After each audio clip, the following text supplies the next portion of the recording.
All right. We are back here. Looks like there's a little more brightness. Found an opportunity here to continue on with reading my biography of Gordon Clark. And we're up to chapter 6, which is on the origins of the ordination controversy. So this is really the where it starts getting serious in Gordon Clark's life.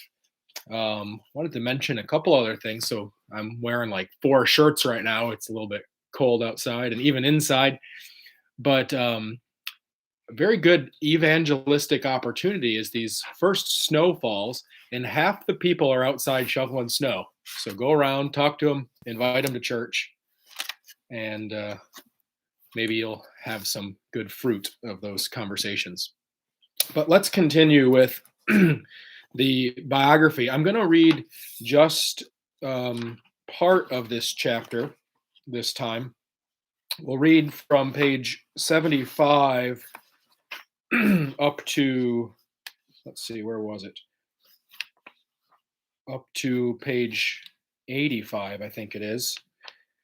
And then we'll do chapter 6, we'll call it 6b next time as we look at the causes of the complaint in the ordination controversy. Let me see if that's about halfway. Well, that might work. So let's see where we get to today. So I start off, as I have in previous chapters, with I think they're called epigrams, just a beginning quote. And this is a quote from Gordon Clark to George Marsden, the historian. And this is one of the Clark's later letters, 1980. There was a series of a couple letters back and forth between Clark and Marsden, and it was on the occasion of Michael Hackenberg's article on the ordination controversy. And Gordon Clark, let's say he wasn't happy with that, and so he wrote to back George Marsden, and Marsden responded to Gordon Clark, and then Clark wrote back to Marsden, and he said, among other things, he said this. As you know, I was active during the early 30s into rousing USA congregations to the seriousness of the apostasy in that church. I had a hand in the Reformation Fellowship and its successor, the poorly named Presbyterian Constitutional Covenant Union. Not only did I speak in Pennsylvania, but I traveled as far as North Dakota in this effort. Then in 1936, I had the honor of giving the nomination speech for Dr. Machen.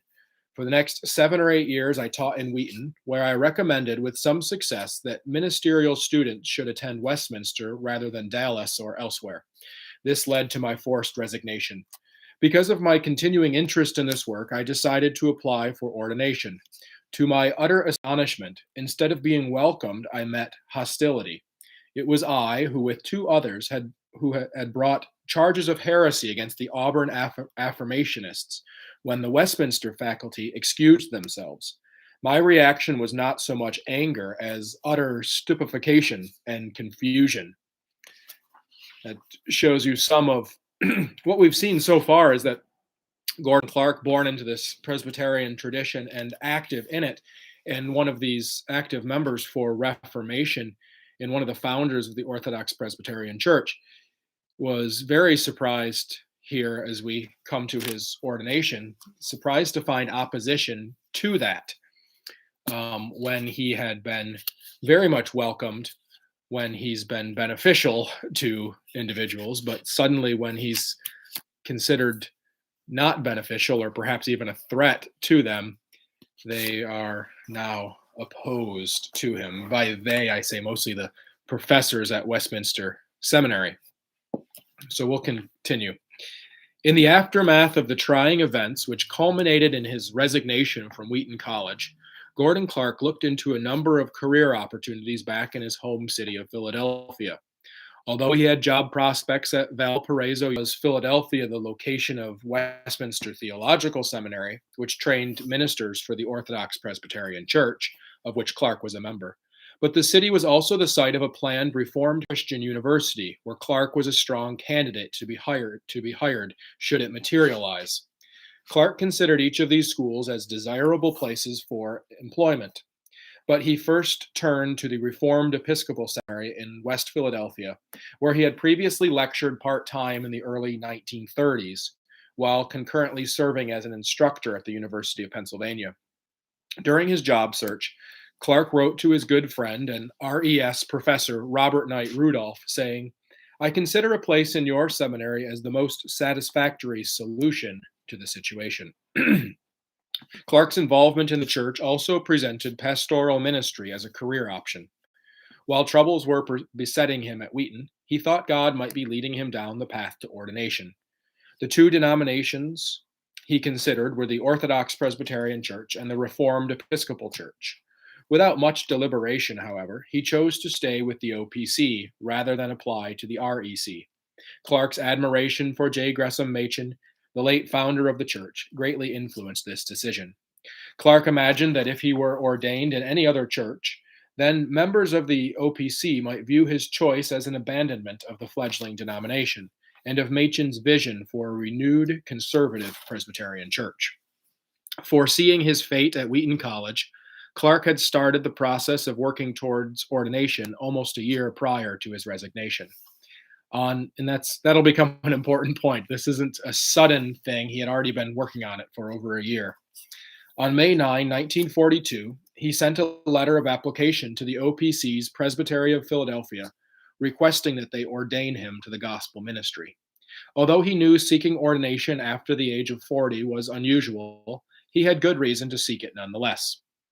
First, he had been preaching for many years as a ruling elder, without having been ordained as a teaching elder. Well, technically, we might call that exhorting, but yes, he was giving the word from the pulpit, or maybe the lectern. In fact, his earliest extant sermons date from 1922, when he preached at his father's church at just 20 years of age. Even while a professor at Wheaton College, he preached on occasion at a local church, the United Gospel Tabernacle, and following his resignation, remained in Illinois to be the Orthodox Presbyterian Church's representative on campus.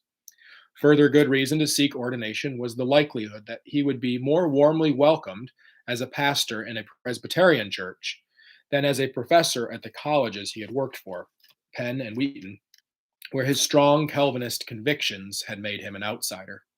Clark knew his request for ordination would raise issues about his education, since he had never attended a theological seminary, the usual path for ministers in training. He wrote about this concern to OPC ministers Clifford Smith, Robert Strong, and Burton Goddard.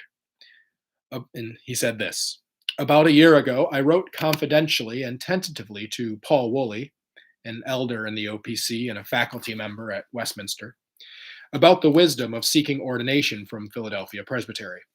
The drawback, of course, is that I lack certain parts of seminary work. The matter would therefore have to be taken to the General Assembly. I dislike the publicity of this course, and if denied, would dislike it still more. This letter would prove to be prescient, as a course of events quite along the lines Clark feared would soon take place. But in regard to the expected support from Paul Woolley, Clark would be sorely disappointed. Clark's letter of application for ordination in the OPC was read at the meeting of the Presbytery of Philadelphia on March 15, 1943, less than a month after he resigned from Wheaton College.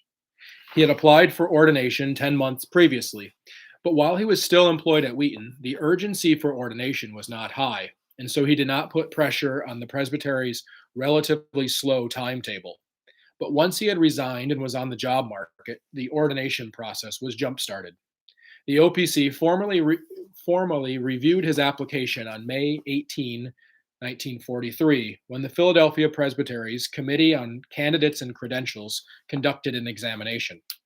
Following the committee's examination, they advised that Clark defer his request for licensure until they can consult with him further. At this point, Clark was granted the floor, and he asked that the Presbytery adopt the recommendation of the committee. A motion to that end was made and subsequently adopted.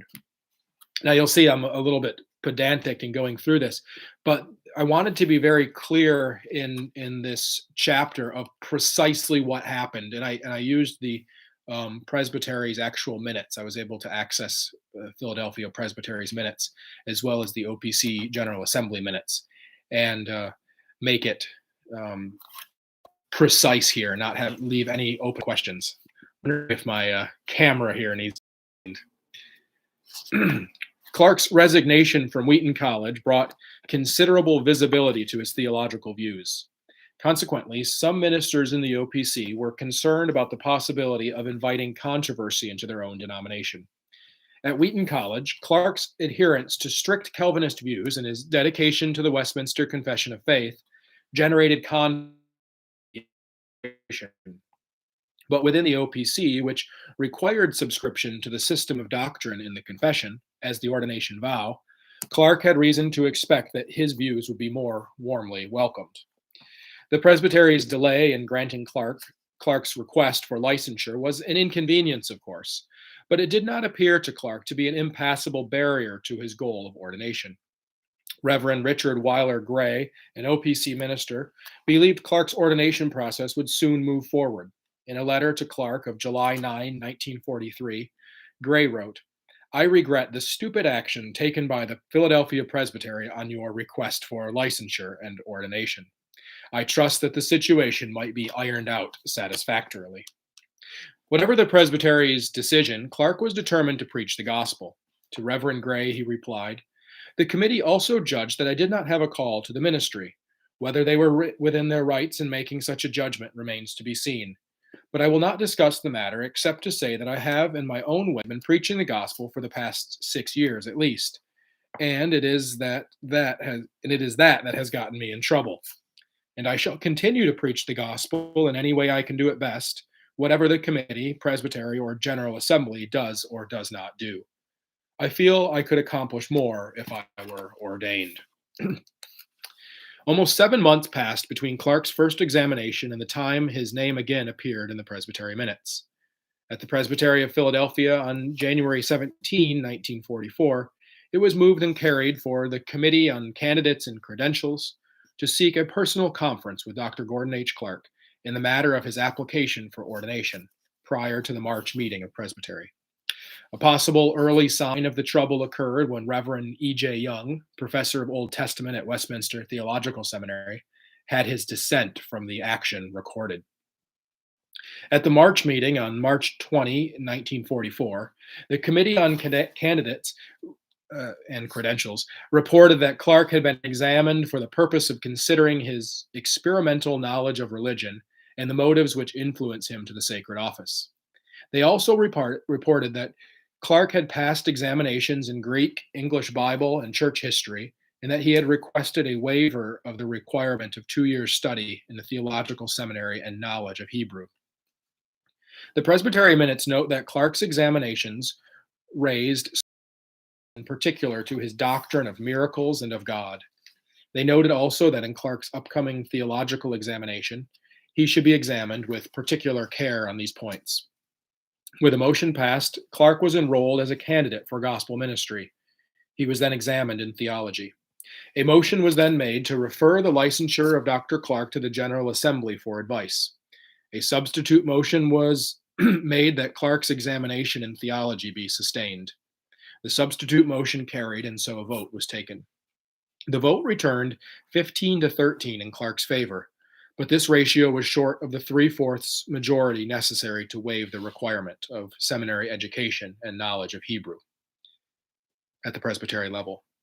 Though not shown in the records, the original motion to refer the licensure of Dr. Clark to the General Assembly for advice, which soon occurred, must have been the resulting action.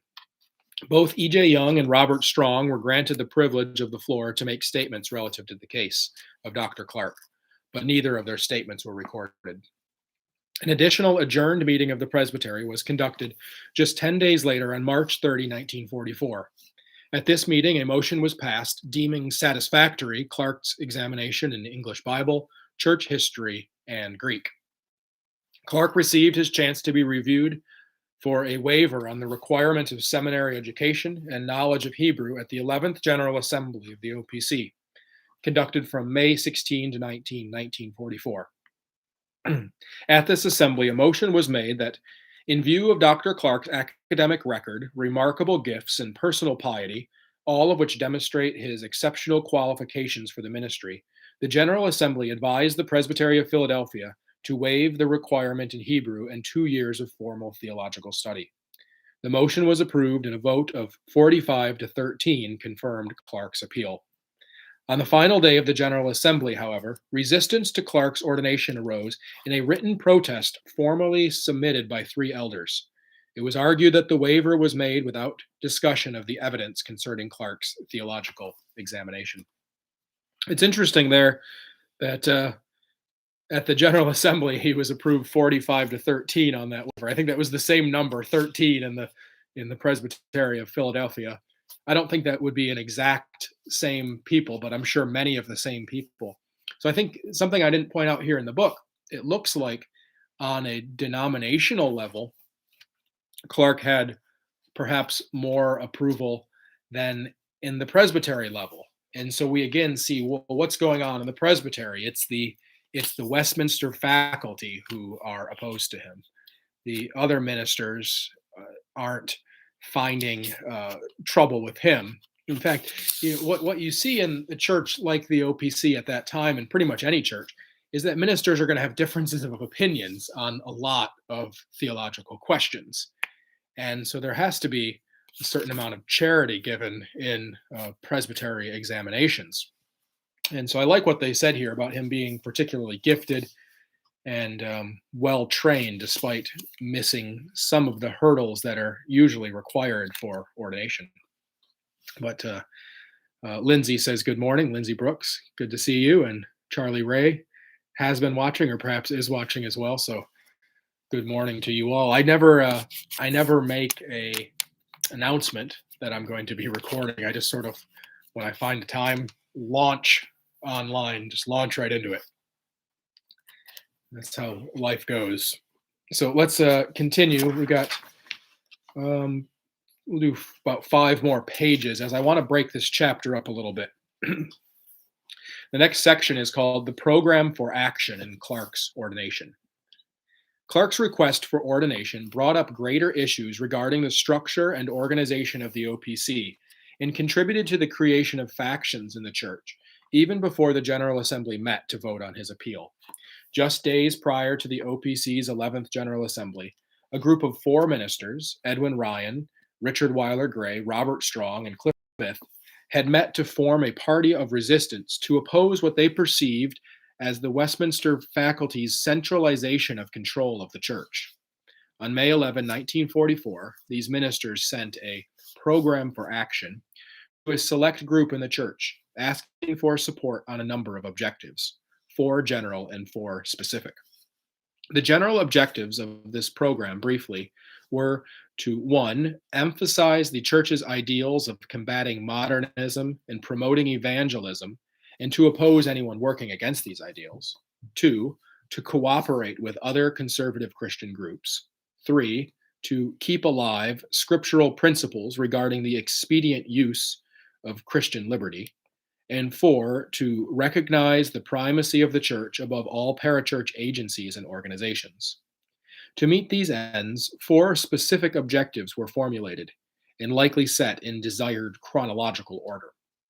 These objectives were 1, the ordination of Dr. Gordon H. Clark; 2, affiliation with the American Council of Christian Churches; 3, an official effort on the deliverance against the liquor traffic; and 4, to gain church supervision over Westminster Seminary and the Presbyterian Guardian.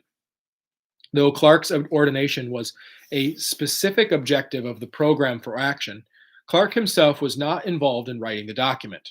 In fact, one OPC minister later opined, he, Clark, may all unjustly be associated with ideas in which he had no part. Even though Clark was not involved in the document's formation, he substantially agreed with its objectives.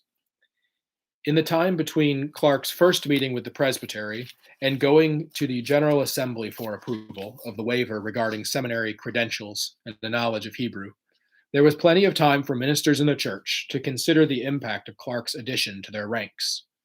The ministers leading the program for action saw Clark's ordination as their opportunity to change the direction of the denomination. Although the waiver of Clark's seminary attendance was approved, dissension showed itself with the official complaint at the end of the same General Assembly.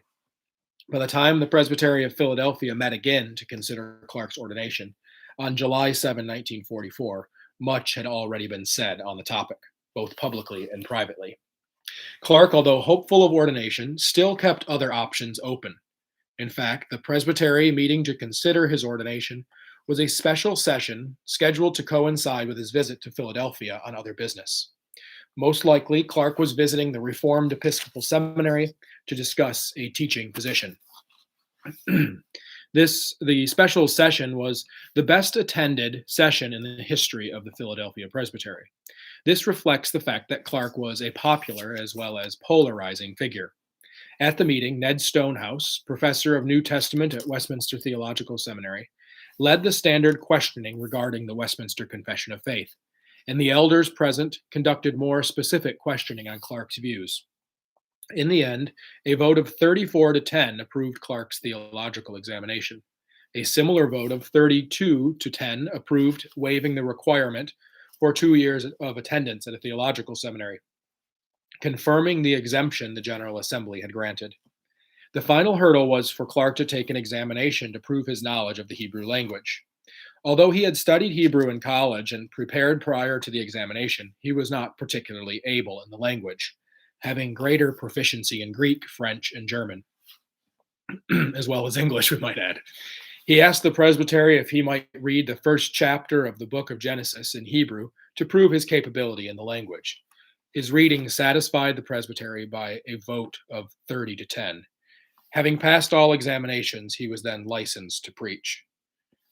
Now, I don't think I mentioned it here. There is a reference to Robert Strong's writing on this subject. I don't think I put it in the book, but it looks like there was a little bit of something going on here with Robert Strong and Clark had decided ahead of time that Clark would recite or read from Genesis 1. So I believe it was Strong who asked the question if Clark could do that, and Clark read it, and then he was approved on Hebrew. Had someone else said, "We want you to read Jeremiah 1," Clark might have struggled more in his Hebrew, but despite that, he did pass.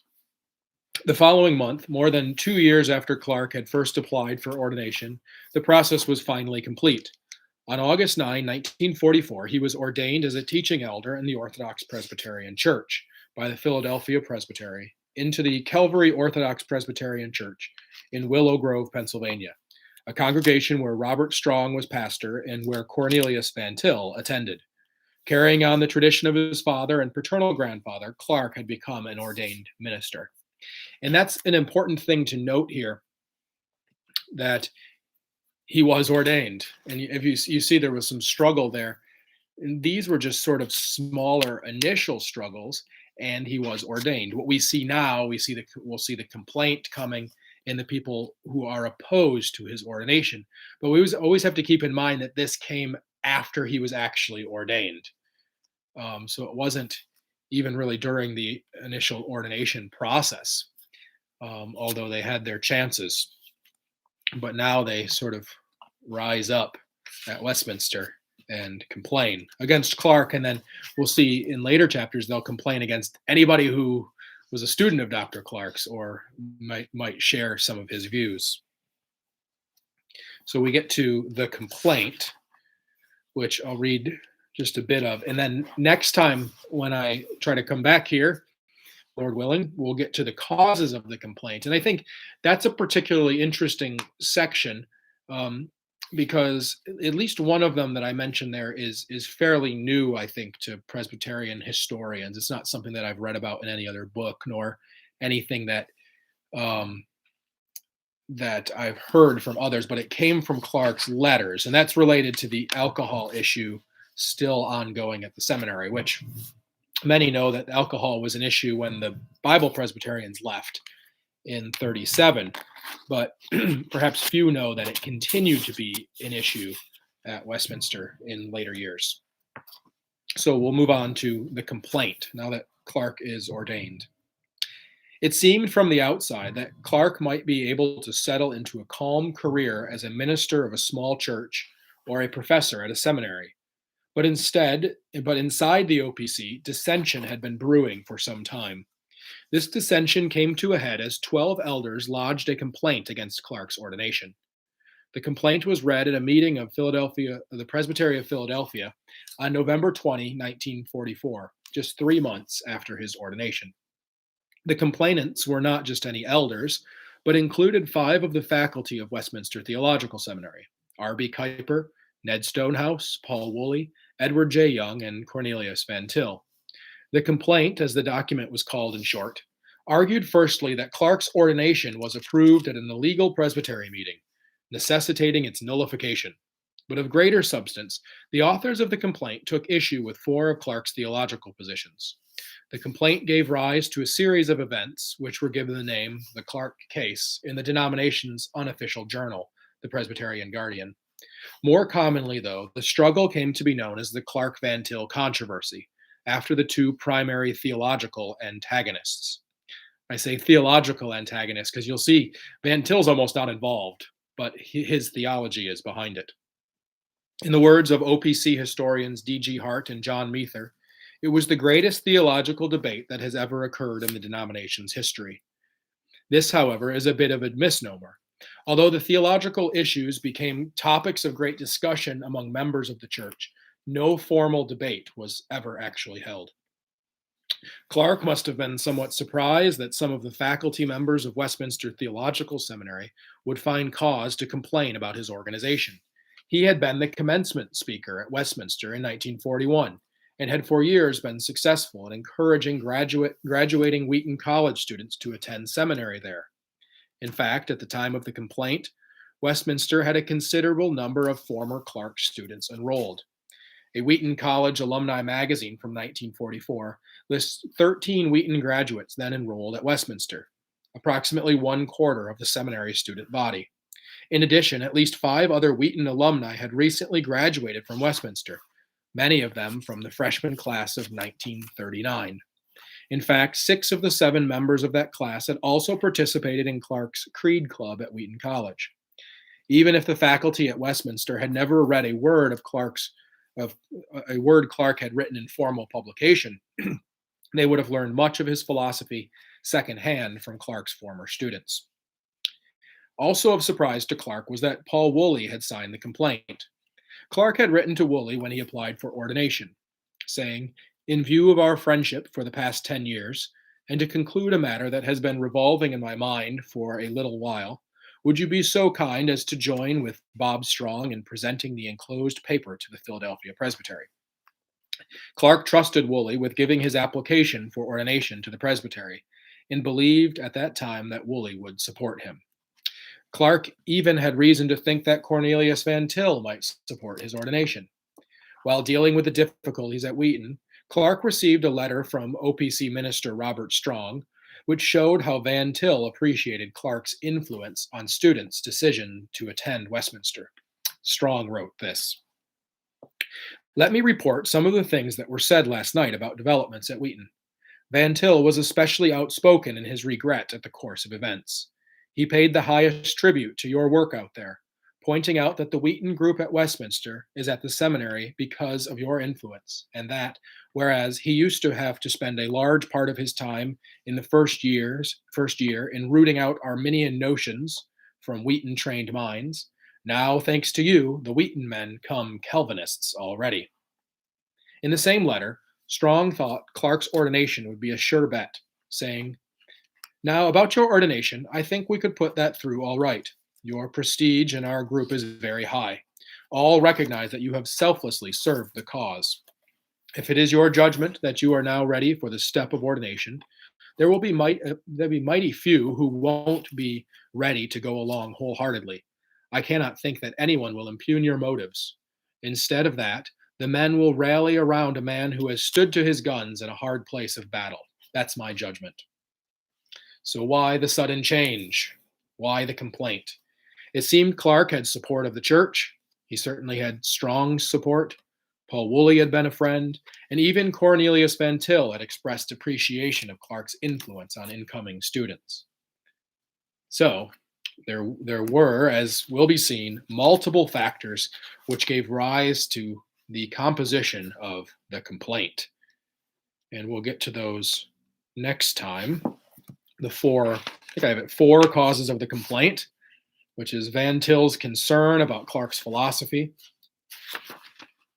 whether to include other fundamentalists or to connect with them. And three, Clarke's resolution for alcohol abstinence. And I've got a fourth one here, seminary control and the denomination's theology. And what struggle in the world is not related to control? I know I've mentioned, somewhere in the book, I mentioned that just prior to this, Clarke's father was actually on the board at Westminster Seminary. And so he died, David Scott Clarke died in 1939. I believe he was still on the board at that time, or shortly up to that time. And then, as I mentioned, Clarke spoke at the commencement in 1941.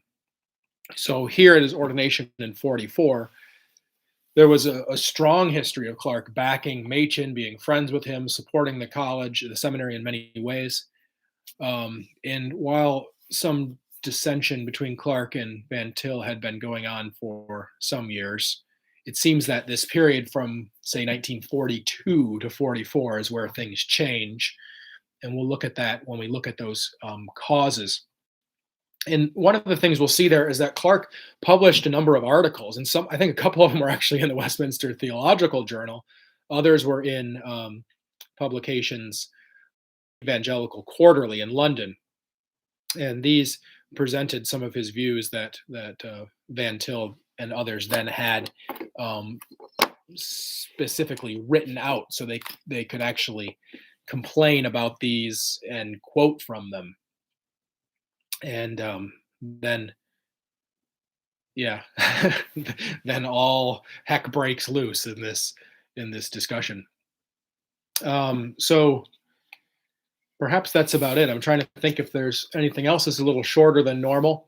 I have been in conversation recently with a student at Covenant Seminary who may be working on a biography of Robert G. Rayburn, the founder of the seminary. So I certainly wish him well and would love to read that someday.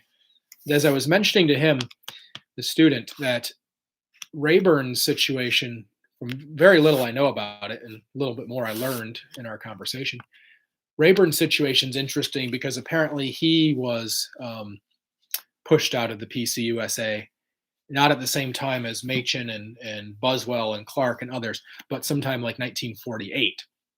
And so then he joins the cause. I think he comes over to the BPC and eventually works with the seminary. But it'll be interesting to see how that occurs and the differeces perhaps between the early exodus of the OPC from the PCUSA and then as Rayburn perhaps individually and then some others. I believe it was E.J. Young as well, and in the biography of him, he comes out of the PCUSA sort of also in his own timing, if I'm not mistaken. I don't think he was right there with Machen at the beginning, though he may have been, not my area of expertise. But I'm glad for comments and any other questions. I still hope to write something else someday. Still working on that. Busy with 2 kids and church and all of that. So I wish you all well. I thank the many who have supported our ministry here, both at the church here in rural New York, and also especially our ministry to the hikers on the Appalachian Trail. If you haven't seen anything about that, you can go to discoversola.com. Our ministry is called Sola, like the Reformation, Sola Scriptura and Sola Gratia, Sola Fide, Sola Dea Gloria, Solus Christus. And we had 200 hikers come to us last year, many of whom, hopefully all of whom, heard the gospel in some way, but we try to be explicit about what the gospel is and have gospel tracts to that end that I've written that specify the gospel. And we encourage them to church and help them in whatever way we can. So I appreciate those who have supported that ministry and appreciate those who have supported the work I've done throughout the years on Gordon Clark. I think things have quieted down in recent years in discussions online, and maybe that's a good thing. But I do hope that more people will find his works and other related solid biblical and reformed works like Machen and, of course, Calvin and many others. So I think we'll cut it there. Say goodbye and God bless.